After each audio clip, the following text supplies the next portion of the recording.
Una abuela de 68 años fue humillada y amenazada por su propio yerno, quien intentó echarla de la casa que ella construyó con tanto amor. Él pensaba que era solo una señora indefensa fácil de manipular, pero cuando María Fernanda sonrió y dijo ahora me toca a mí hablar, nunca imaginó que ella había guardado una carta durante 15 largos años, una carta que destruiría todos sus planes y revelaría secretos que cambiarían sus vidas para siempre. Una historia de sabiduría, respeto y la fuerza silenciosa de una madre que nunca se rinde. Prepárate porque esta historia restaurará tu fe en el poder de la perseverancia y la justicia. Si tú también crees que nuestras madres y abuelas merecen respeto, suscríbete al canal, deja tu like en este video y comenta desde donde nos estás viendo porque esta victoria es de todas nosotras. ¿Alguna vez te has preguntado cómo sería descubrir que la persona en quien más confiabas había estado tramando tu ruina durante meses? Mi nombre es María Fernanda Santos, tengo 68 años y hasta aquel martes de marzo creía que conocía bien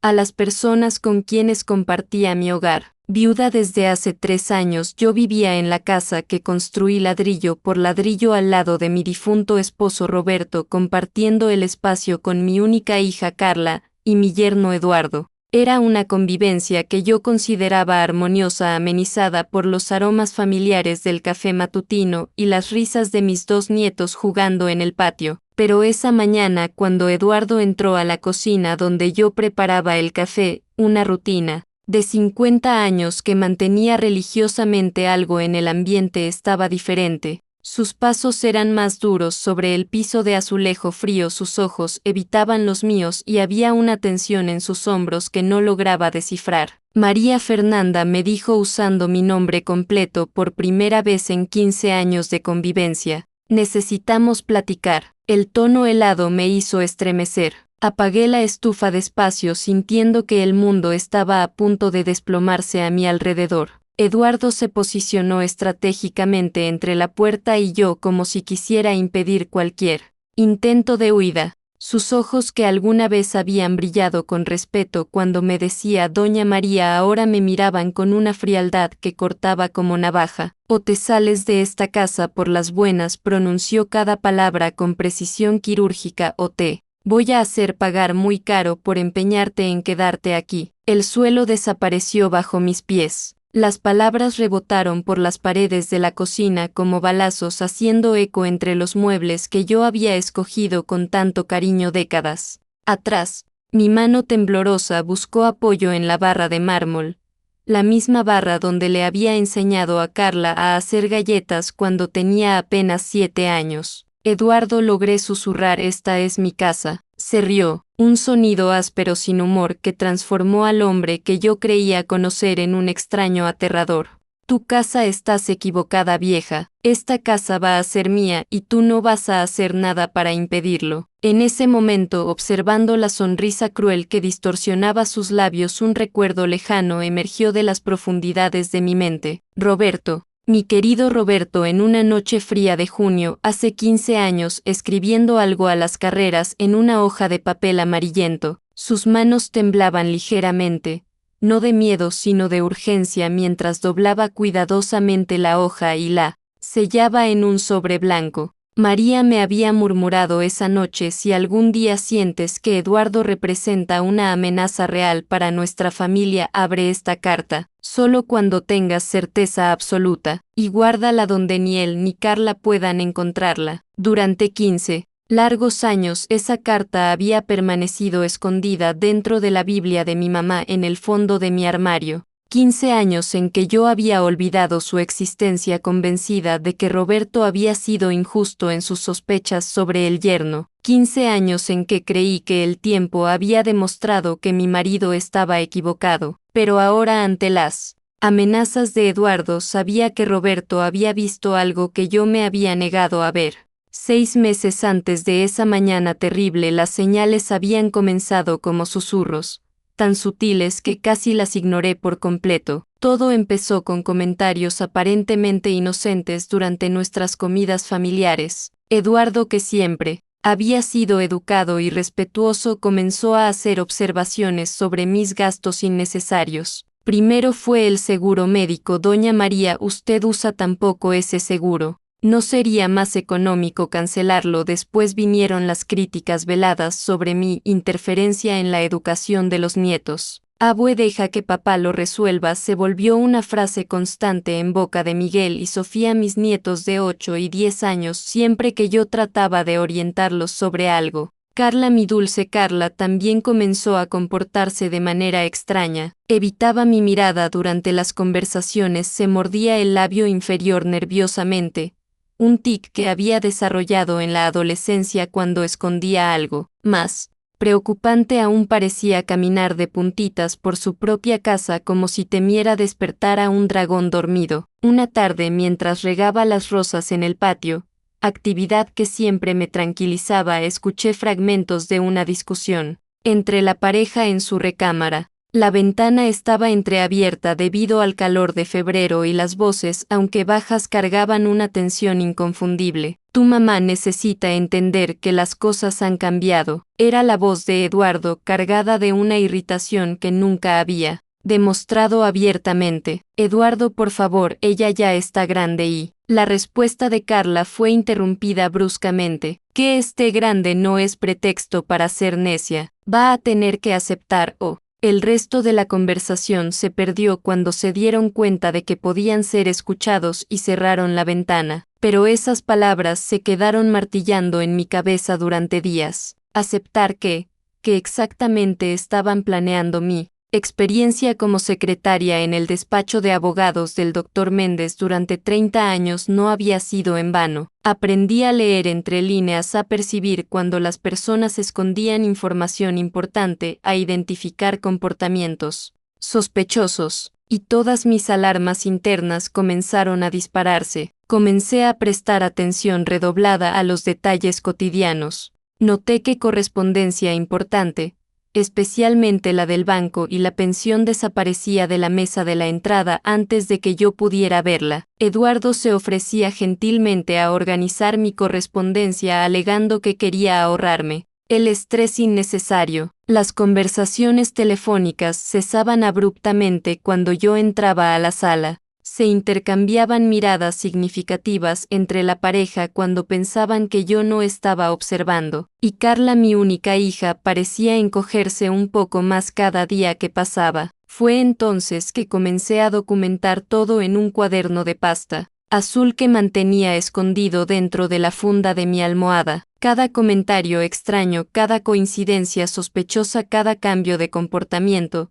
todo fue cuidadosamente registrado con fecha y hora. Mi letra, aún firme a los 68 años, llenaba las páginas con una determinación que no sabía que aún poseía. El primer golpe real vino durante una consulta médica de rutina en abril. El doctor Augusto había sido mi cardiólogo durante más de una década, siguiendo de cerca mi recuperación después del infarto que sufrí poco después de la muerte de Roberto. Era una consulta simple, solo para verificar si mis medicamentos estaban funcionando adecuadamente. Doña María, me dijo la recepcionista Fernanda, una muchacha simpática que siempre me saludaba con cariño, desafortunadamente su seguro está inactivo desde hace 2 semanas. Va a necesitar pagar la consulta particular. El mundo se detuvo, como que inactivo. Según nuestro sistema, el plan fue cancelado el 15 de abril. No la avisaron jamás. Nadie había mencionado una sola palabra sobre cancelación. Con las manos temblando y la cara ardiendo de vergüenza, pagué la consulta de mi propio bolsillo, menos 300 pesos que representaban casi 1/3 de mi modesta pensión. Regresé a casa en silencio, la amargura de la humillación quemando en mí garganta. Eduardo estaba en la sala viendo televisión cuando entré. Me miró con una expresión que trataba de parecer inocente. ¿Cómo estuvo la consulta, doña María? Eduardo, respondí controlando cuidadosamente mi voz. ¿Sabes algo sobre la cancelación de mi seguro médico? Suspiró teatralmente como si estuviera explicando algo obvio a una niña. Doña María, platicamos sobre eso la semana pasada. Usted dijo que estaba de acuerdo en cancelar porque estaba muy caro y nunca lo usaba. Mentira, mentira descarada. Jamás había aceptado eso y él lo sabía perfectamente. Pero cuando abrí la boca para protestar, Carla apareció en la puerta de la cocina. Sus ojos suplicaban silenciosamente que no convirtiera aquello en una discusión. Por amor a mi hija me tragué las palabras amargas y me retiré a mi cuarto. Esa noche escribí 3 páginas más en mi cuaderno azul. La segunda semana de mayo trajo un descubrimiento que hizo que se me helara la sangre en las venas. Había salido a comprar pan a la panadería de don Juan, un español de 70 años que se había vuelto mi amigo durante los últimos meses de tensión creciente. Había notado mi expresión preocupada durante nuestras conversaciones casuales, y con la sabiduría de quien ya había vivido mucho siempre ofrecía una palabra de apoyo sin hacer preguntas indiscretas. Doña María me dijo esa mañana envolviendo cuidadosamente mis bolillos aún tibios: anda usted muy pensativa últimamente. Todo bien en casa. Estaba a punto de dar mi respuesta de siempre. Todo bien, don Juan, cuando vi algo que me hizo atorarme con las palabras. Un hombre de traje oscuro estaba frente a mi casa midiendo la fachada con una cinta métrica profesional. Anotaba números en una tabla y fotografiaba diferentes ángulos de la propiedad. Don Juan, pregunté con voz temblorosa, ¿quién es ese? Señor, el panadero se ajustó los anteojos y miró en la dirección que yo señalaba. Ese es Marcos, corredor de bienes raíces. Hombre serio, trabaja desde hace años en el mercado. Ha de estar valuando alguna propiedad por ahí. Valuando mi propiedad, sin que yo lo supiera, sin que yo hubiera autorizado. Regresé a casa con pasos rápidos, el corazón latiendo descompasadamente. Eduardo estaba en el patio lavando el carro, una actividad que realizaba religiosamente todos los sábados. Cuando me vio llegar, apagó la manguera y vino a mi encuentro, con una sonrisa que no alcanzaba sus ojos. Doña María llegó en el momento justo. Estaba pensando que podíamos platicar sobre algunos asuntos importantes de la casa. ¿Qué tipo de asuntos?, pregunté apretando con fuerza la bolsa de bolillos. Pues se secó las manos en el trapo con movimientos lentos como si escogiera cuidadosamente sus palabras. Ya pensó que esta casa es muy grande para sus necesidades, 2 recámaras vacías, patio que da trabajo mantener. Tal vez sería hora de considerar algo más chico, más práctico. Cada palabra era una puñalada. Esta casa no era solo mi hogar, era el repositorio de 50 años de memorias. Cada rincón guardaba recuerdos de Roberto, cada mueble había sido escogido con cariño, cada planta del jardín había sido cuidada por mis propias manos. Y ahora mi yerno sugería que simplemente abandonara todo. Eduardo, respondí con voz firme, no tengo intención alguna de salirme de esta casa. Su sonrisa vaciló por apenas un segundo, pero fue tiempo suficiente para que yo viera algo cruel destellando en sus ojos. Claro, doña María, era solo una sugerencia. Usted sabe que siempre puede contar con nosotros para cualquier decisión. Esa tarde, mientras Eduardo había salido a resolver algunos asuntos bancarios,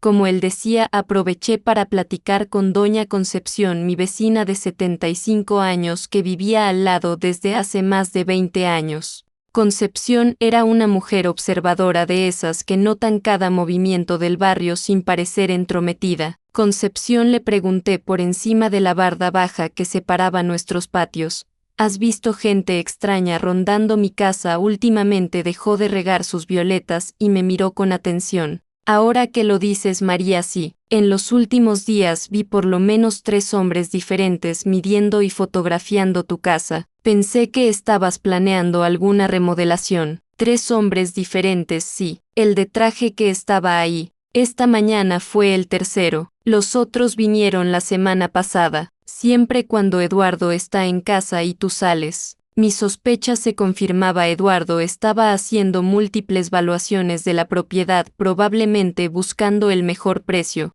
Pero, ¿por qué? ¿Y por qué a escondidas? Esa noche fingí irme a dormir temprano, pero me quedé espiando por la rendija de la puerta de mi cuarto. Alrededor de las 10 de la noche escuché a Eduardo haciendo una llamada telefónica. Su voz estaba baja casi susurrando, pero la acústica de la casa antigua me permitía captar fragmentos de la conversación. En cuanto quedó el avalúo, excelente, mucho mejor que el anterior. No, ella no sabe nada todavía. Necesita ser rápido, está empezando a sospechar. Mi corazón se disparó. ¿Quién estaba empezando a sospechar? Yo. ¿De qué? Exactamente. Los documentos ya casi están listos. ¿Tú crees que vaya a firmar sin preguntar? Bueno, si no firma por las buenas, vamos a tener que usar otros métodos. Otros métodos. Las palabras rebotaron en mi mente como ecos siniestros. ¿Qué otros métodos? Pasé toda la madrugada despierta mirando el techo, tratando de unir las piezas de este rompecabezas sombrío. Valuaciones secretas de la casa, conversaciones misteriosas sobre documentos, menciones a otros métodos en caso de que yo no cooperara. Todo apuntaba a una sola conclusión aterradora. Eduardo estaba planeando sacarme de mi propia casa. Pero, ¿cómo?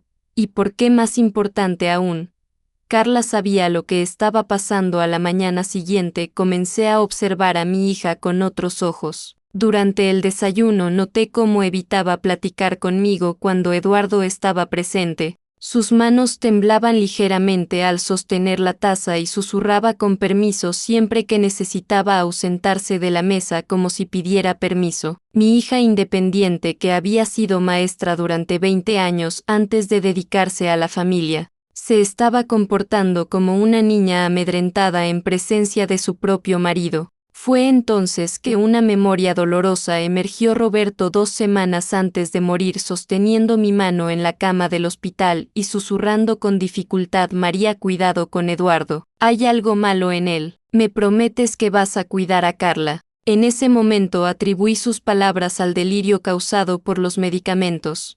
Roberto siempre había sido protector con respecto a nuestra hija, así que no me pareció extraño que expresara preocupaciones paternas incluso en sus últimos momentos. Pero ahora, 3 años después, sus palabras cobraban un significado completamente diferente. Esa tarde comencé a buscar la carta. Encontrar algo que había sido escondido hace 15 años no era tarea sencilla, especialmente cuando se trataba de un secreto guardado en las profundidades de una memoria sacudida por el luto y el tiempo. Pasé toda la tarde revolviendo mi armario pieza por pieza, caja por caja. La ropa de Roberto, que había guardado cuidadosamente en bolsas de plástico perfumadas con lavanda, aún exhalaba su olor característico, una mezcla de jabón de glicerina y la colonia suave que usaba los domingos. Cada artículo que tocaba traía memorias: la camisa azul que usó en nuestro último aniversario de bodas, las corbatas que yo le había escogido durante años de Navidades y cumpleaños, los zapatos aún boleados como a él le gustaba mantenerlos. Pero no era momento para sentimentalismos. Necesitaba encontrar esa carta. Fue cuando mi mano tocó el lomo de cuero gastado de la Biblia de mi mamá que sentí una saliente extraña. Abrí el libro sagrado con cuidado y ahí estaba un sobre, amarillento por el tiempo, con mi nombre escrito en la caligrafía inconfundible de Roberto. Me senté en la orilla de la cama, el sobre en mis manos temblorosas. Afuera escuchaba los sonidos normales de la casa: Carla preparando la comida, Eduardo viendo las noticias, los nietos jugando en el patio. Todo parecía normal, cotidiano, seguro. Pero en mis manos estaba un secreto que podría cambiarlo todo. Antes de abrir la carta decidí hacer un descubrimiento propio. Si Roberto había detectado algo sospechoso hace 15 años, seguramente existían señales en el presente que yo podría identificar con mi experiencia profesional. Comencé por el escritorio del cuarto, mi territorio sagrado donde guardaba todos los documentos importantes. Organizaba estos papeles religiosamente una vez por semana, así que conocía cada artículo de memoria. Imagínense mi sorpresa al encontrar copias de documentos que estaba segura de nunca haber firmado. Eran papeles relacionados con la casa: transferencias de propiedad, poderes notariales, autorizaciones bancarias. Mi firma estaba ahí, clara y reconocible, pero tenía certeza absoluta de que jamás había visto esos documentos antes. Los comparé con mi firma en otros papeles que sabía que había firmado: cheques viejos, recibos médicos, cartas que había enviado a parientes. Eran idénticas. perfectamente idénticas, lo que significaba solo una cosa: alguien estaba falsificando mi firma. Esa noche fingí estar dormida cuando escuché a Eduardo levantarse para ir al baño. Escuché sus pasos en el pasillo, el ruido del excusado, el agua corriendo en el lavabo, pero después, en lugar de regresar directo al cuarto, bajó a la sala. Esperé unos minutos y después me levanté silenciosamente. La escalera de madera de nuestra casa antigua tenía sus crujidos característicos, pero yo conocía cada escalón que rechinaba. Logré bajar sin hacer ruido. Eduardo estaba al teléfono, otra vez su voz, un susurro urgente en la oscuridad de la sala. Necesito que aceleres el proceso. Está empezando a hacer preguntas. No podemos esperar más. Sí sé que es arriesgado, pero no tenemos opción. Permanecí inmóvil en el último escalón, el corazón latiendo tan fuerte que temí que pudiera escucharlo. ¿Estás seguro de que las firmas van a pasar una verificación? Perfecto. Mañana la llevo al banco para abrir la cuenta nueva. No va a sospechar. Le voy a decir que es para recibir mejor rendimiento en la pensión. ¿Cuenta nueva? ¿Qué cuenta nueva? ¿Y para qué necesitaría Eduardo llevarme al banco? La conversación continuó por unos minutos más, pero ya había escuchado suficiente. Subí las escaleras con el mismo cuidado y me refugié en mi cuarto, la mente trabajando ferozmente para procesar toda la información. A la mañana siguiente, Eduardo apareció en el desayuno con una sonrisa que trataba de parecer cariñosa. Doña María, tengo una sorpresa para usted. Conseguí una cita en el banco esta tarde para abrir una cuenta especial que le va a dar mejor rendimiento a su pensión. Eduardo, respondí tranquilamente, mi cuenta en el banco está perfecta desde hace más de 20 años. No necesito cuenta nueva. Su máscara de gentileza vaciló por un instante. Doña María, sé que los cambios asustan, pero confíe en mí. Soy licenciado en administración, entiendo de estas cosas. Esta cuenta nueva va a ser mucho mejor para usted. Carla, que estaba friendo huevos en la estufa, se volteó hacia nosotros. Sus ojos estaban rojos como si hubiera llorado durante la noche. Mamá, dijo con voz casi inaudible, tal vez sea bueno escuchar a Eduardo. Él solo quiere ayudar. La forma como dijo él solo quiere ayudar me hizo darme cuenta de que no eran sus palabras. Eran palabras ensayadas, repetidas, impuestas. Carla, le pregunté directamente. ¿Estás bien? Tragó saliva y miró rápidamente a Eduardo antes de responder. Estoy bien, mamá. ¿Por qué no habría de estarlo? Pero sus ojos decían lo contrario. Había miedo ahí, miedo real. Fue en ese momento que tomé una decisión crucial. Necesitaba abrir la carta de Roberto. Ya no podía posponerlo más. Ya no podía fingir que todo estaba normal cuando cada fibra de mi ser gritaba que mi familia estaba en peligro. Eduardo, dije levantándome de la mesa, voy a pensar sobre esa cuenta. Tal vez sea mejor que platiquemos sobre eso después de que entienda mejor los detalles. No le gustó nada mi respuesta. Sus ojos se entrecerraron y por primera vez sexta una expresión genuinamente amenazante en su cara. Doña María, no es bueno dejar estas cosas para después. Oportunidades así no aparecen siempre. Aún así necesito tiempo para pensar. El silencio que siguió estaba cargado de tensión. Carla dejó de mover los huevos y se quedó inmóvil, la espalda rígida. Los nietos que habían llegado para el desayuno percibieron el clima pesado y se retiraron discretamente al patio. Eduardo se levantó bruscamente, haciendo que la silla raspara el suelo con un ruido áspero. Está bien, doña María, vamos a hacerlo a su manera, pero acuérdese, estoy tratando de ayudar. Si usted prefiere no aceptar ayuda. Dejó la frase en el aire como una amenaza velada y salió de la cocina con pasos pesados. Carla se acercó a mí, sus manos aún temblando. Mamá, susurró, por favor no compliques las cosas. Es mejor hacer lo que él está pidiendo. Carla, ¿qué está pasando aquí?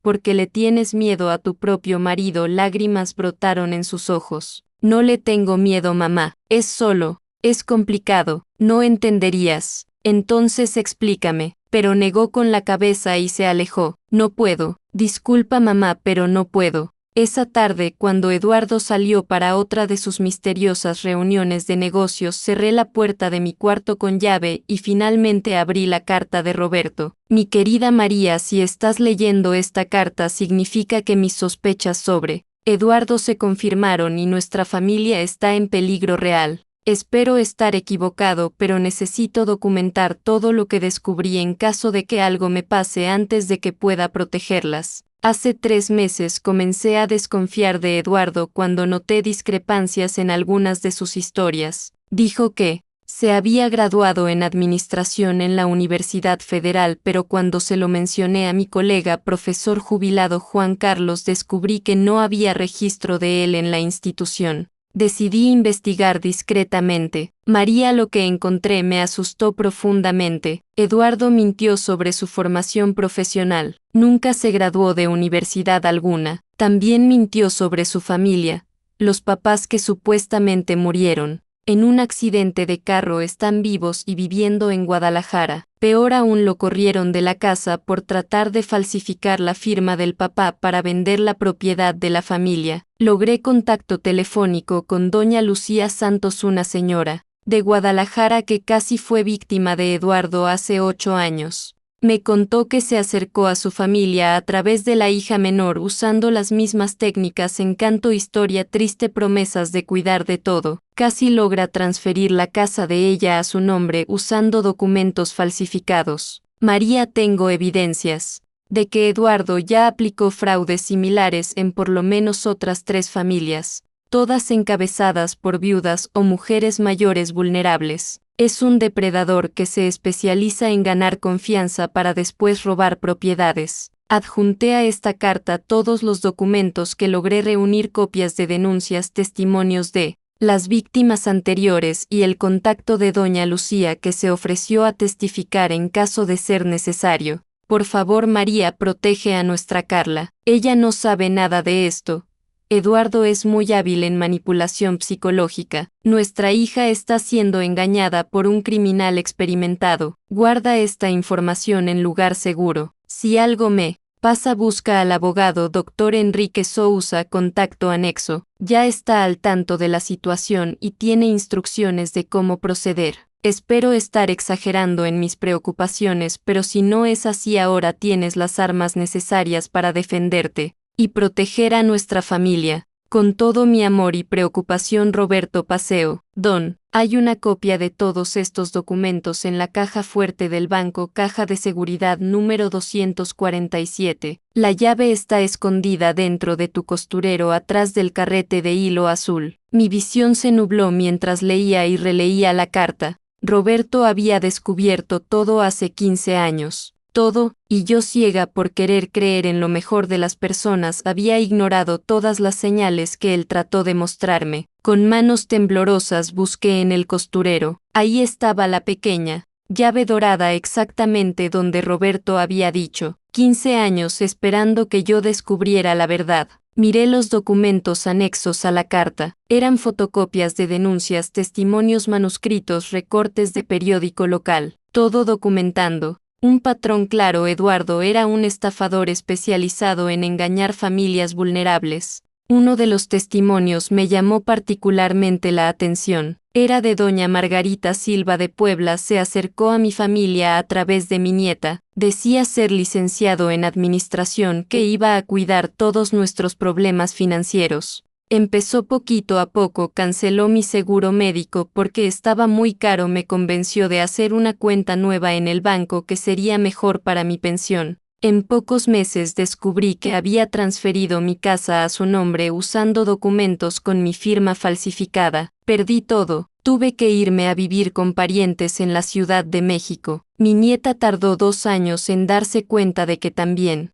había sido engañada. El relato era casi idéntico a lo que me estaba pasando. El mismo modus operandi, las mismas excusas, los mismos métodos. Esa noche no pude dormir. Me quedé acostada en la oscuridad procesando toda la información. Eduardo no era solo un yerno difícil o un hombre interesado, era un criminal profesional, que había escogido a nuestra familia como su próxima víctima. Y Carla, mi pobre Carla, estaba siendo manipulada por un maestro en engaños. Ella no era cómplice, también era víctima. Alrededor de las 2 de la madrugada escuché ruidos extraños viniendo de la oficina improvisada que Eduardo había montado en el garaje. Me levanté silenciosamente y fui hasta la ventana que daba a la parte trasera de la casa. Eduardo estaba ahí organizando papeles bajo la luz de una lámpara. Incluso a la distancia podía ver que eran documentos, muchos documentos. Los separaba en montones diferentes, algunos los sellaba, otros los ponía en sobres. De repente se detuvo y miró directamente hacia la ventana donde yo estaba. Incluso en la oscuridad sentí que nuestras miradas se encontraron. Un escalofrío recorrió mi espalda. Me alejé rápidamente de la ventana y regresé a la cama, el corazón disparado. Al día siguiente Eduardo estaba aún más insistente sobre la cuenta nueva. Apareció en el desayuno ya vestido para salir, las llaves del carro en la mano. Doña María, logré reagendar nuestra cita en el banco para esta mañana. Es mejor que resolvamos esto de una vez. Eduardo, te dije que necesito tiempo para pensar. Su cara se transformó. La máscara de gentileza desapareció completamente, revelando una expresión fría que me hizo retroceder instintivamente. Doña María, usted está siendo muy necia. Esta es una oportunidad única y no voy a dejar que la desperdicie por capricho. No es capricho, Eduardo, es prudencia. Prudencia, se rió con desprecio. Usted tiene 68 años, nunca entendió nada de finanzas, y me está diciendo que sabe más que yo. La humillación quemó en mi garganta, pero mantuve la voz firme. Sé lo suficiente para no tomar decisiones precipitadas. Fue entonces que cruzó una línea que jamás había cruzado antes. Se acercó a mí invadiendo mi espacio personal y dijo con voz baja y amenazante: Doña María, usted va al banco conmigo. Oiga, no es una petición. Carla presenció toda la escena. Estaba parada en la puerta de la cocina, la cara pálida, las manos apretando el borde del delantal. Cuando Eduardo hizo su amenaza, dio un paso adelante. Eduardo, por favor, susurró. Cállate, Carla, explotó volteándose hacia ella con furia. Tú también me contradices cuando deberías estar de mi lado. Mi hija retrocedió como si hubiera recibido una bofetada. Lágrimas brotaron en sus ojos y salió de la cocina casi corriendo. En ese momento, viendo a mi hija ser humillada por su propio marido, sentí una rabia que no experimentaba en años.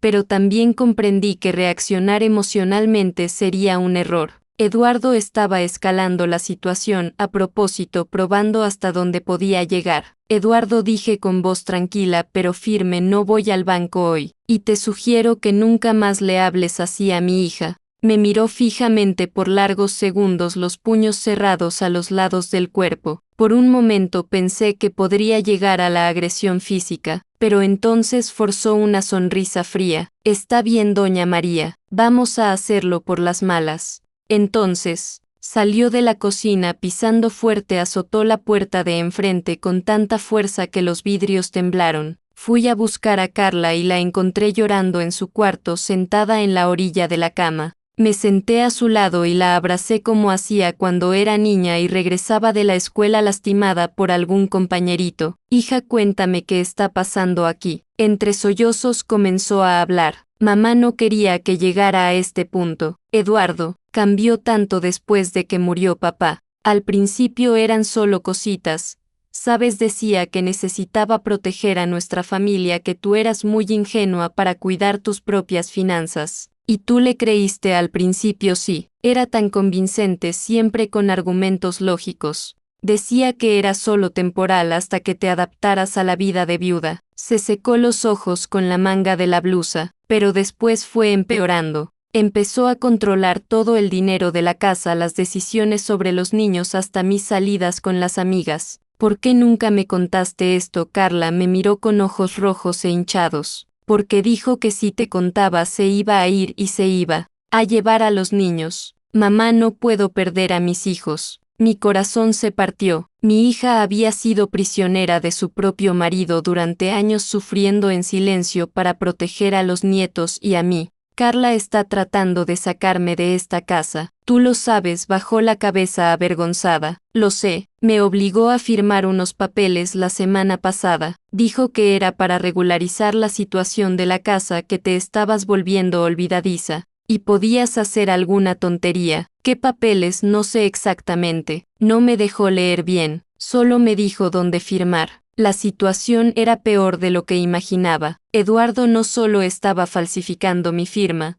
estaba usando a Carla como cómplice involuntaria. Hija, necesito que me ayudes. Tu papá dejó información importante sobre Eduardo, información que nos puede proteger. Le conté a Carla sobre la carta sobre los descubrimientos de Roberto. Escuchó en silencio, la cara poniéndose cada vez más pálida. Dios mío, murmuró. Cuando terminé, papá lo sabía, porque nunca me dijo, porque te amaba y quería protegerte, así como yo te amo ahora. Pasamos el resto de la mañana planeando. Carla me contó todo lo que sabía sobre los esquemas de Eduardo. Había abierto varias cuentas bancarias usando documentos nuestros, estaba negociando la venta de la casa con 3 inmobiliarias diferentes y había prometido a algunos socios que conseguiría el dinero en unas semanas. Mamá está desesperado. Anoche lo escuché hablando por teléfono que si no consigue el dinero pronto va a tener problemas graves con ciertas personas. ¿Qué personas? No sé, pero parecía muy asustado. Por la tarde Eduardo regresó con una expresión sombría. Nos encontró en la sala y anunció: mañana en la mañana vamos a resolver esto de una vez por todas.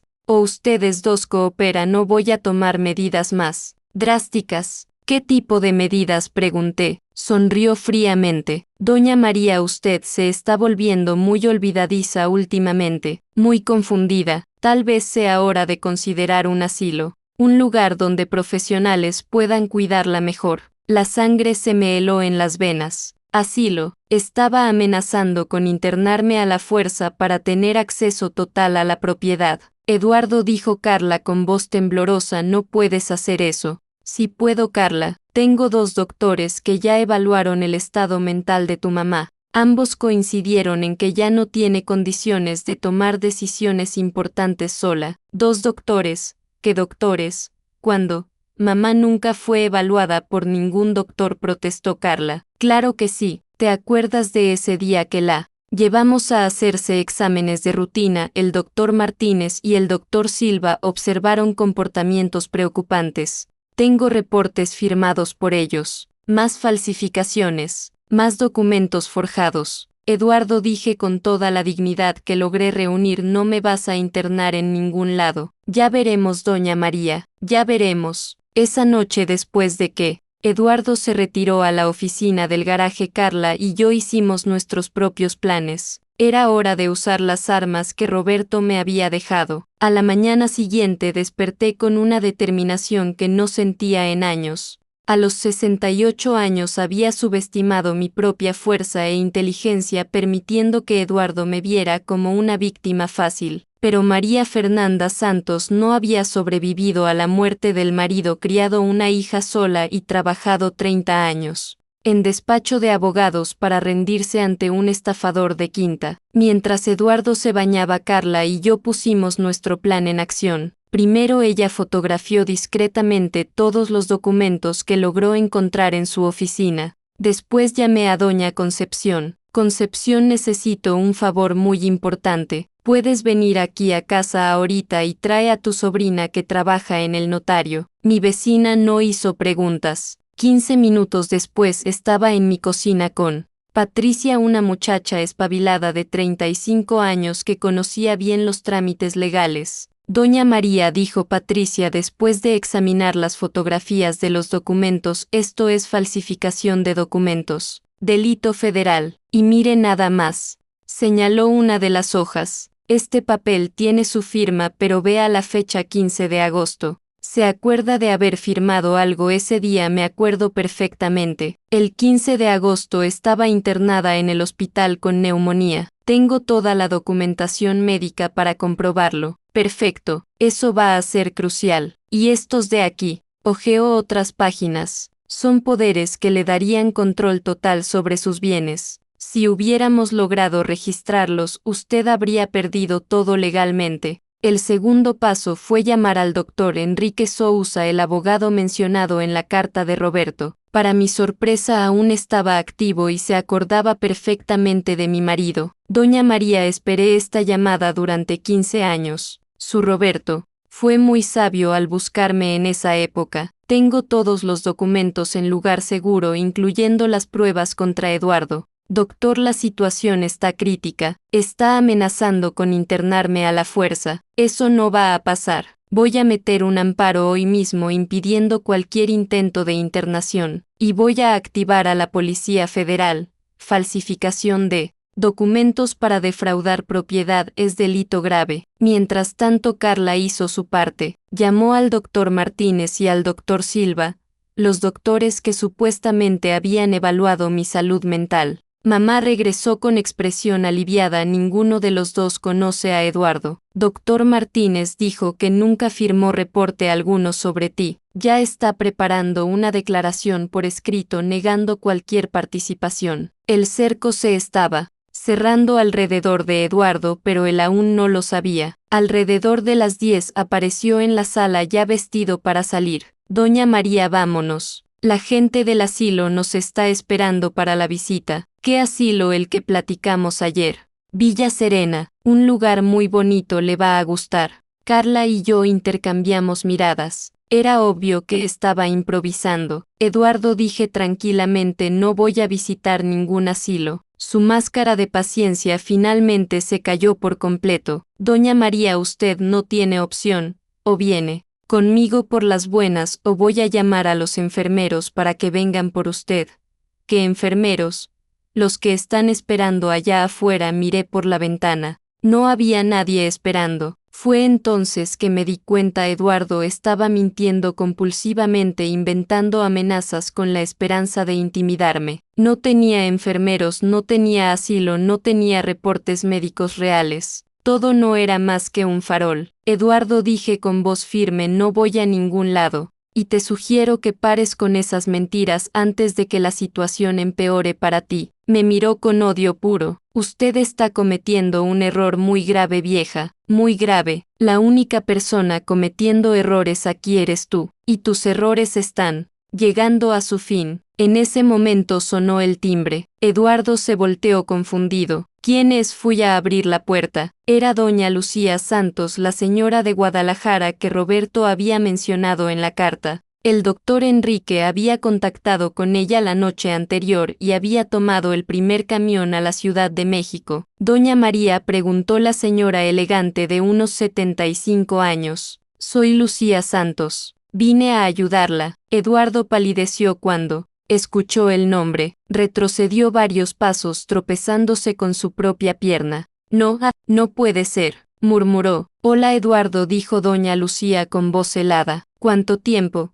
¿Verdad? La entrada de doña Lucía a mi sala transformó completamente la dinámica de la situación. Eduardo, que hacía pocos minutos estaba arrogante y amenazante, ahora parecía un animal acorralado. Sus manos temblaban visiblemente y el sudor comenzó a formar manchas en la camisa formal que vestía. ¿Cómo me encontraste? Tartamudeó. Ay, Eduardo, dijo doña Lucía acomodándose tranquilamente en mi sillón, no has cambiado nada. Mismas mentiras, mismos métodos, misma cara dura. Se volteó hacia mí. Doña María, este hombre destruyó a mi familia hace 8 años. Casi me deja en la miseria. Carla, que había permanecido en silencio hasta entonces, se acercó. ¿Puede contarnos qué pasó? Doña Lucía asintió sus ojos, nunca dejando la cara pálida de Eduardo. Se acercó a mi nieta Isabel en 2016. Historia bonita de amor, príncipe azul que iba a cuidarnos a todas. Empezó igual, canceló mi seguro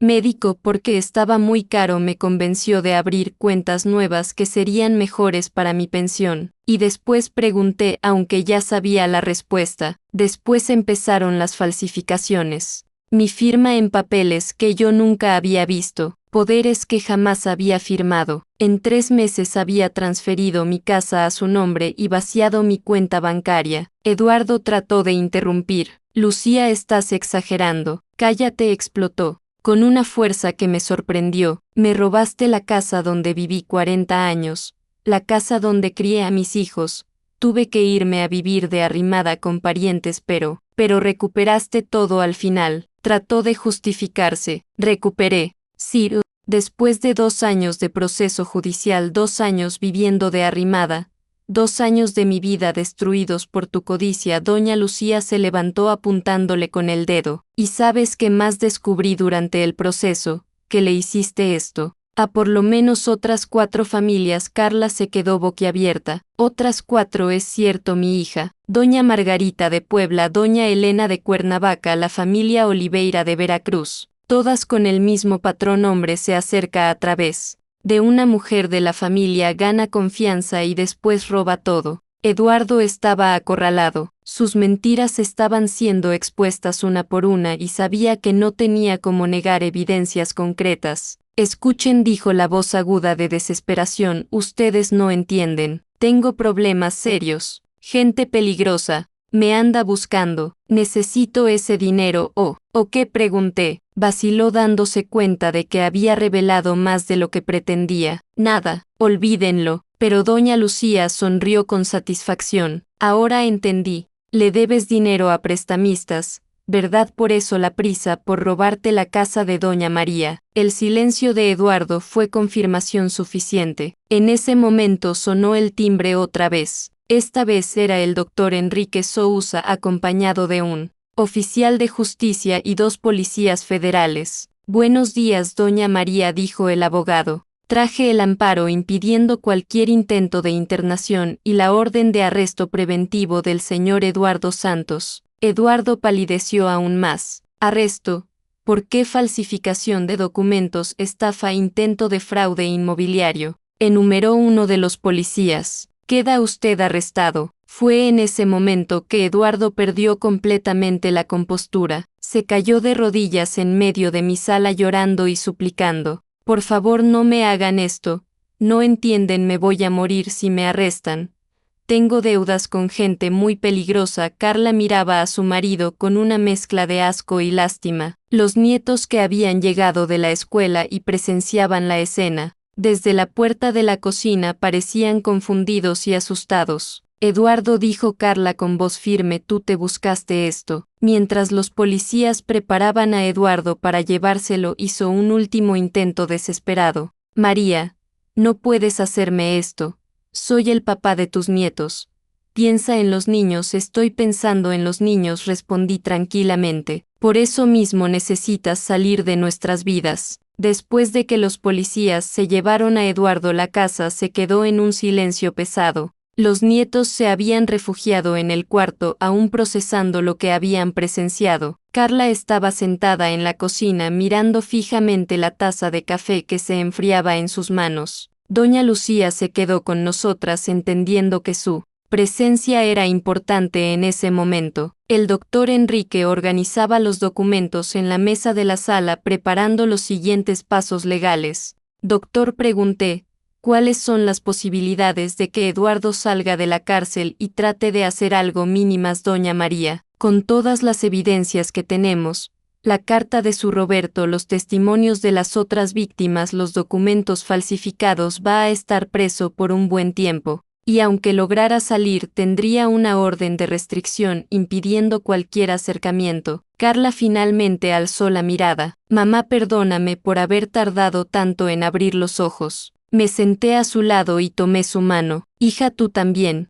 Fuiste víctima. Eduardo es un manipulador profesional. No te culpes. Pero firmé esos papeles. Debería haber sospechado. Estaba siendo coaccionada psicológicamente desde hace años, intervino doña Lucía. Yo sé cómo es. Empiezan despacio, minando nuestra confianza, haciéndonos creer que no sabemos tomar decisiones solas. Cuando nos damos cuenta ya estamos completamente bajo su control. El doctor Enrique confirmó. Doña Carla, psicológicamente usted estaba en una situación de abuso. Eso no es culpa suya. Pasamos el resto de la tarde organizando la situación. El abogado explicó que todos los documentos falsificados serían anulados, que las cuentas bancarias fraudulentas serían cerradas y que la casa permanecería totalmente a mi nombre. ¿Y las otras familias?, pregunté. Doña Margarita, doña Elena, lograron recuperar sus bienes. Doña Lucía suspiró. Algunas sí, otras no. Doña Margarita perdió todo.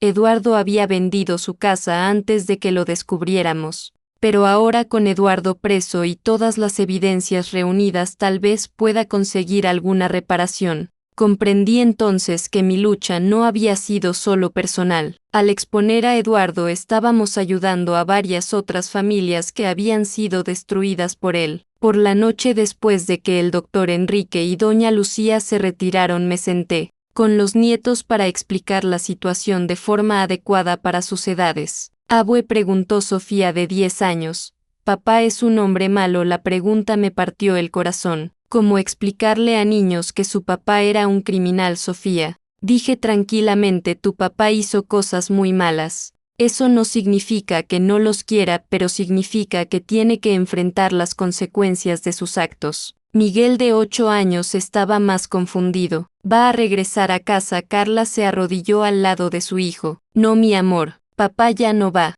a vivir con nosotros. Pero tú y Sofía siempre van a tener el amor de mami y de la abue». Los niños se pusieron tristes, por supuesto, pero también percibí cierto alivio en sus expresiones. La tensión constante en la casa en los últimos meses nos había afectado a todos, incluyéndolos a ellos. Esa noche, acostada en mi cama, reflexioné sobre toda la situación. Roberto me había protegido incluso después de muerto, dejando las herramientas necesarias para que yo me defendiera. Carla había encontrado fuerzas para liberarse de una relación abusiva, y yo había descubierto que a los 68 años aún tenía suficiente lucha para enfrentar cualquier desafío. Pero la verdadera victoria no era haber mandado a Eduardo a la cárcel, era haber recuperado a mi familia y mi dignidad. Las semanas siguientes fueron de reconstrucción. Carla regresó lentamente a ser la hija que yo conocía,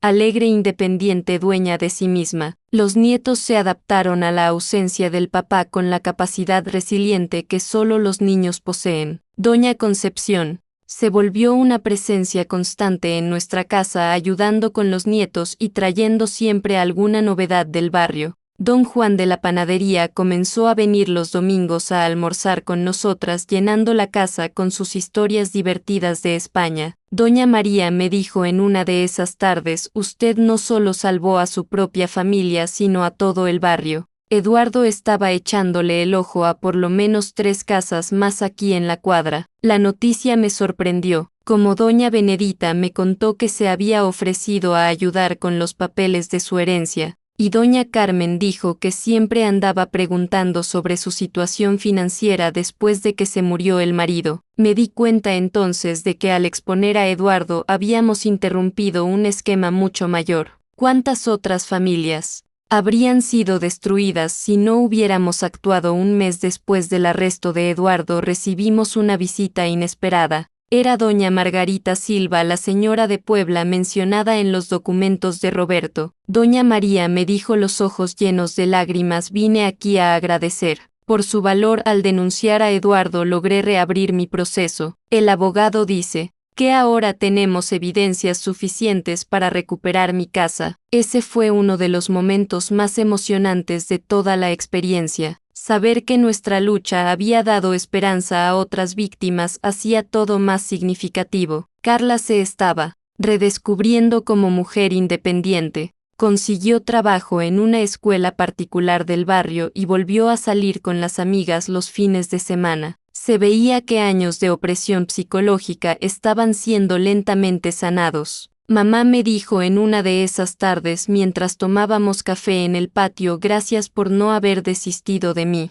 Hija, jamás desistiría de ti. Somos familia». Los nietos también se estaban adaptando bien. Miguel había vuelto a jugar en el patio con entusiasmo y Sofía estaba yendo mejor en la escuela. La terapeuta que Carla había buscado para ellos dijo que los niños se recuperan rápidamente cuando salen de ambientes tóxicos. 3 meses después llegó la hora del juicio de Eduardo. El doctor Enrique me preparó para lo que podía esperar, pero aún así fue una experiencia intensa estar en el tribunal cara a cara con mi ex yerno. Eduardo estaba diferente. más flaco con ojeras profundas, cabello despeinado. Cuando nuestras miradas se encontraron, bajó la cabeza inmediatamente. Ya no había arrogancia o amenazas, solo un hombre derrotado enfrentando las consecuencias de sus actos. El fiscal presentó todas las evidencias, meticulosamente los documentos falsificados, los testimonios de las víctimas anteriores, las pruebas de que Eduardo era un estafador reincidente. Doña Lucía testificó por videoconferencia contando detalladamente cómo había sido engañada. Carla también prestó testimonio narrando cómo había sido psicológicamente coaccionada a lo largo de los años. Fue difícil para ella, pero necesario. Cuando llegó mi turno de hablar, me levanté con toda la dignidad que poseía. Su señoría, dije mirando directamente al juez, Eduardo Santos trató de destruir a mi familia usando mentiras y manipulación. Se aprovechó de la vulnerabilidad aparente de una viuda para tratar de robar el patrimonio que construí junto con mi difunto marido a lo largo de 50 años de vida. Hice una pausa y miré a Eduardo, pero subestimó una cosa: que las personas mayores pueden parecer frágiles por fuera, pero por dentro cargan décadas de experiencia y sabiduría. Pensó que podía engañarme fácilmente, pero descubrió que se metió con la persona equivocada. La sentencia fue severa: 5 años de prisión en régimen cerrado más reparación de daños para todas las víctimas identificadas. Eduardo también quedaría prohibido de acercarse a cualquier miembro de nuestra familia por el resto de su vida. Cuando salimos del tribunal sentí un peso siendo retirado de mis hombros. Se había hecho justicia. 6 meses después del juicio, nuestra vida había encontrado un nuevo equilibrio. La casa volvió a tener el aroma familiar del café matutino, el sonido de las risas de los nietos jugando en el patio y la sensación de seguridad que toda familia merece. Carla estaba floreciendo en su nuevo trabajo y había comenzado a salir con un colega maestro, un hombre gentil llamado Paulo, que trataba a los nietos con cariño genuino y me respetaba como matriarca de la familia. Mamá me dijo una tarde mientras preparábamos la comida juntas: aprendí una lección importante con todo esto. ¿Cuál? Que el amor verdadero no controla, no manipula, no amenaza. El amor verdadero respeta, protege y libera. Sus palabras me emocionaron profundamente. Mi hija había aprendido a distinguir entre amor y manipulación, una lección que muchas mujeres nunca logran aprender. Los nietos también estaban prosperando. Miguel se había unido al equipo de fútbol de la escuela y Sofía estaba aprendiendo piano con una maestra del barrio. Eran niños normales, otra vez sin el peso de la tensión constante en casa. Una tarde, mientras regaba las rosas en el patio, actividad que siempre me tranquilizaba, encontré una carta que Roberto había escondido entre las macetas. Era un mensaje corto fechado algunos días antes de su muerte: María, si estás leyendo, esto significa que mi última estrategia funcionó. Espero que no hayas necesitado usar la información que dejé sobre Eduardo, pero si la usaste, sabe que fue porque mi amor por ti y por Carla era mayor que mi propia vida. Protege a nuestra familia, siempre. Con amor eterno, Roberto. Lloré ahí mismo en medio de las rosas. Roberto había planeado cada detalle de mi protección, aun sabiendo que no estaría presente para defenderme personalmente. Esa noche reuní a Carla y a los nietos en la sala para una plática especial. Quiero que entiendan algo importante, dije mirando a cada uno de ellos. Lo que pasó en nuestra familia no fue culpa de nadie aquí. Eduardo era un hombre que escogió el camino del crimen y la mentira. Nosotros fuimos víctimas, pero no nos dejamos quedar como víctimas. Sofía, ahora de 11 años, preguntó: Abue, ¿tuviste miedo? Tuve mucho miedo, mi amor. Pero aprendí que valentía no es ausencia de miedo. Valentía es hacer lo correcto aun cuando se tiene miedo. Un año después de toda la turbulencia, nuestra casa se había transformado en un verdadero hogar otra vez. El jardín estaba más florido que nunca.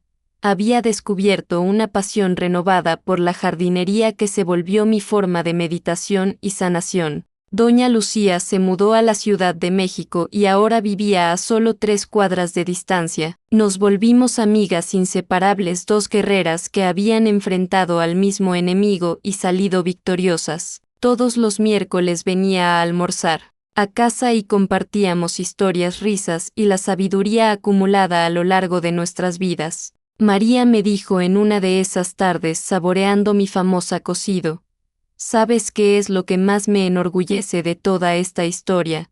Que es que demostramos que la edad no es sinónimo de debilidad. Somos dos mujeres de más de 65 años, que tumbamos a un criminal experimentado. ¿Cuántas personas de la mitad de nuestra edad no tendrían valor de hacer lo que hicimos? Tenía razón. Nuestra victoria había sido más que personal.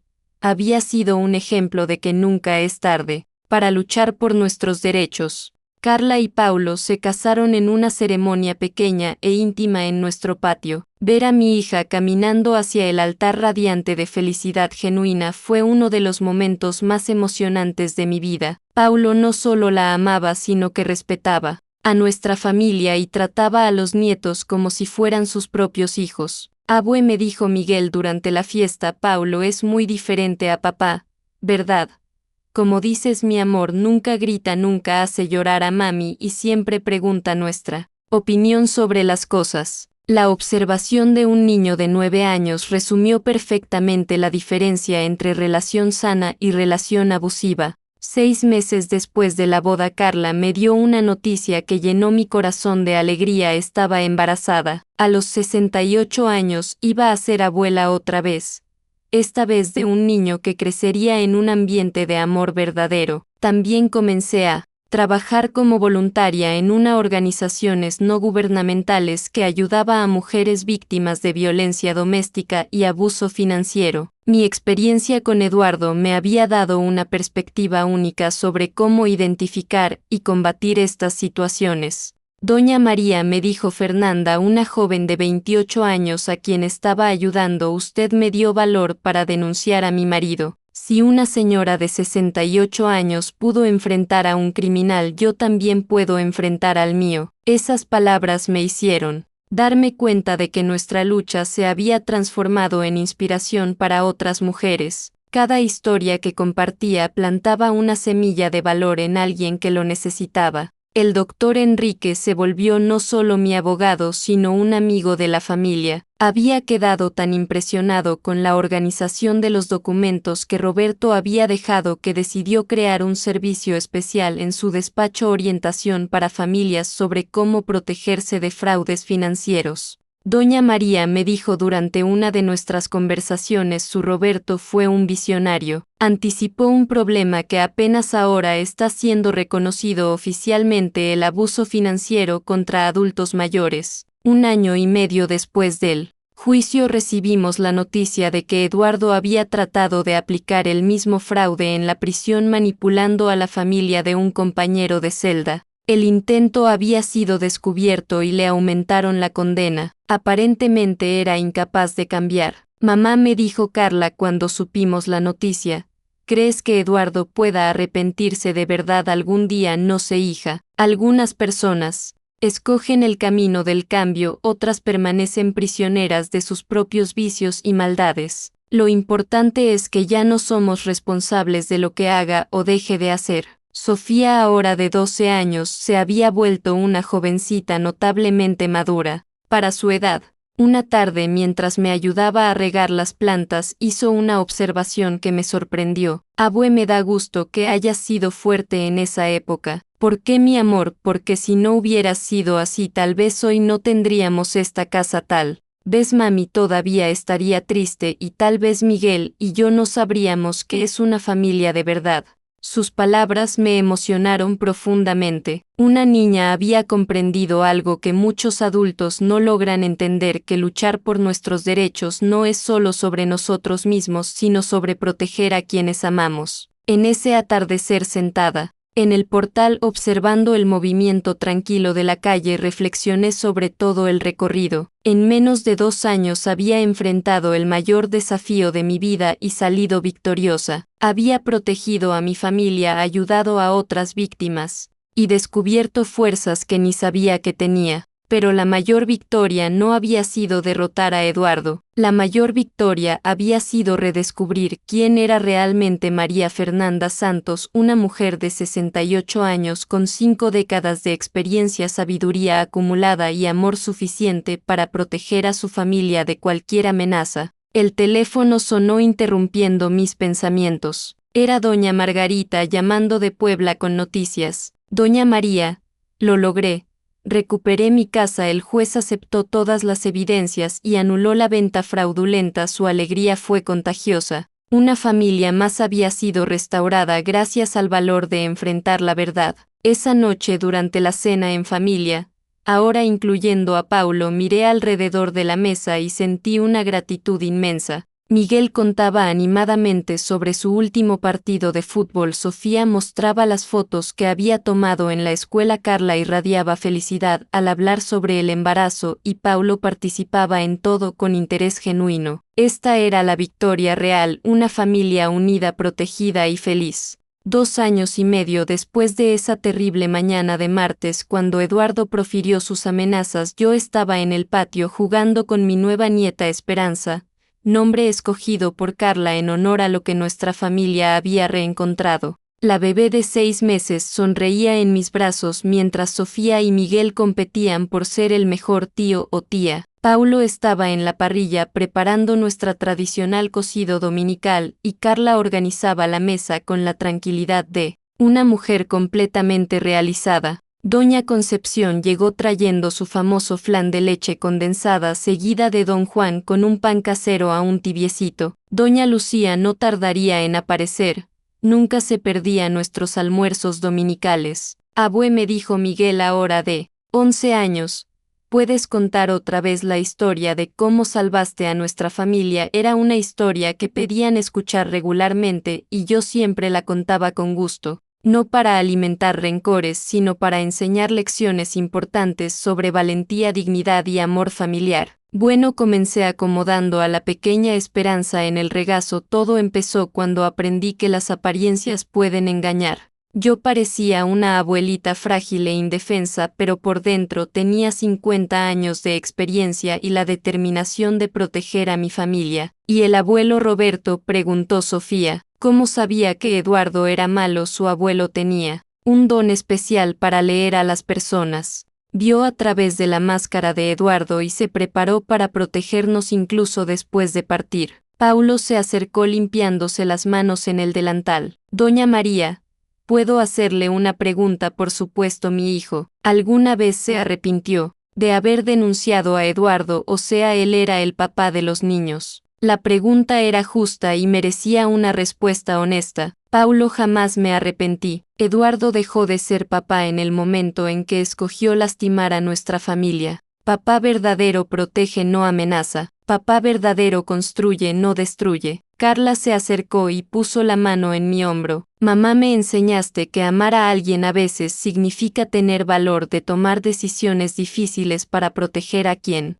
realmente importa. Doña Lucía llegó en ese momento trayendo su sonrisa radiante y una bolsa llena de dulces caseros. Disculpen la tardanza, me detuve en la delegación para dar otro testimonio sobre ese caso nuevo. ¿Caso nuevo?, pregunté. Si apareció otra víctima de Eduardo, una señora de Toluca que también fue engañada por él hace algunos años. Con nuestra ayuda va a lograr recuperar lo que perdió. Era impresionante cómo nuestro valor inicial había creado una red de protección y justicia que seguía creciendo. Durante el almuerzo la conversación fluyó naturalmente entre asuntos cotidianos, los planes de Sofía para la secundaria, el equipo de fútbol de Miguel, los preparativos para el primer cumpleaños de Esperanza, las novedades del trabajo de Carla y Paulo. Era una familia normal, feliz, protegida, exactamente como debería ser. Después del almuerzo, mientras los más jóvenes jugaban en el patio y los adultos descansaban en la sala, encontré un momento de quietud para reflexionar sobre todo el recorrido. Había aprendido que la edad puede traer fragilidades físicas, pero también trae sabiduría, perspectiva y una forma diferente de valentía. Valentía basada no en la fuerza bruta, sino en la experiencia, en la paciencia estratégica y en el amor profundo por quienes protegemos. Había aprendido que familia verdadera no es solo sangre, es quien escoge quedarse a nuestro lado en las tormentas y celebrar con nosotros en los momentos de victoria. Doña Lucía, don Juan, doña Concepción, doctor Enrique, todos se volvieron familia por elección y lealtad. Había aprendido que nunca es tarde para empezar de nuevo, para luchar, para ganar. A los 68 años había enfrentado el mayor desafío de mi vida y emergido más fuerte, más sabia, más agradecida, pero principalmente había aprendido que Roberto tenía razón en su última carta: el amor verdadero encuentra formas de proteger incluso más allá de la muerte. Había plantado las semillas de nuestra salvación 15 años antes, confiando en que yo tendría sabiduría y valor para usarlas cuando fuera necesario. Por la tarde, cuando todos se despidieron y la casa volvió al silencio tranquilo, me senté en el portal con una taza de café y la pequeña Esperanza durmiendo en mi regazo. El sol se ponía lentamente tiñendo el cielo con tonos dorados que se reflejaban en las ventanas de las casas vecinas. Roberto, susurré al viento: misión cumplida. Nuestra familia está segura, nuestra hija es feliz y nuestros nietos conocen lo que es amor verdadero. Gracias por haberme preparado para esta batalla. Una brisa suave meció las cortinas de la ventana como si fuera su respuesta. En ese momento de paz absoluta comprendí que nuestra historia no era solo sobre vencer a un criminal, era sobre él. Poder transformador de la verdad, sobre la fuerza que encontramos cuando protegemos a quien amamos y sobre la importancia de nunca subestimar el corazón de una mujer determinada a defender a su familia. Miré a la pequeña Esperanza durmiendo tranquilamente y sonreí. Crecería en un mundo donde sabía que su bisabuela había enfrentado lo imposible y ganado. Crecería sabiendo que las mujeres pueden ser guerreras silenciosas, que la edad no disminuye el valor de una persona y que el amor verdadero siempre encuentra un camino. Cuando fuera lo suficientemente grande para entender, le contaría toda la historia, no como un cuento de venganza, sino como una lección sobre dignidad, valor y la importancia de siempre luchar por lo que es correcto. El teléfono sonó interrumpiendo mis pensamientos. Era una periodista local que había tomado conocimiento de nuestra historia a través del doctor Enrique. Doña María, me gustaría entrevistarla para un reportaje sobre prevención de fraudes contra adultos mayores. Su historia podría ayudar a muchas otras familias. Acepté sin dudar. Si nuestra experiencia podía salvar a una sola familia de pasar por lo que pasamos, valdría cualquier exposición. Esa noche, antes de dormir, escribí una última entrada en el cuaderno azul que había usado para documentar toda la situación. Hoy comprendí que nuestra victoria fue completa. Eduardo está preso, nuestra familia está segura y feliz, otras víctimas fueron ayudadas y nuestra historia se volvió fuente de inspiración. Roberto, puedes descansar en paz. Cumplí mi promesa de proteger a nuestra familia, y descubrí que a los 68 años aún había mucha lucha en mí, mucho amor, mucha vida por vivir. Gracias por haberme preparado para ser la guerrera que necesitaba ser. Cerré el cuaderno y lo guardé en el librero al lado de las fotografías de familia y las memorias más preciadas. Un día, cuando Esperanza creciera, tal vez quisiera leer sobre la bisabuela que no se dejó vencer. Afuera la calle estaba silenciosa y pacífica. Nuestra casa, la casa que había protegido con uñas y dientes, respiraba tranquilidad. Los aromas familiares del hogar, los sonidos suaves de la noche, la sensación de seguridad que toda familia merece, todo estaba como debería estar, todo estaba en su lugar. Y yo, María Fernanda Santos, a los 70 años, podía finalmente dormir en paz sabiendo que había honrado el legado de amor que Roberto me dejara y creado un nuevo legado de valor para las generaciones futuras. La carta había cambiado todo, sí, pero yo también había cambiado todo, y esa tal vez fuera la mayor victoria de todas.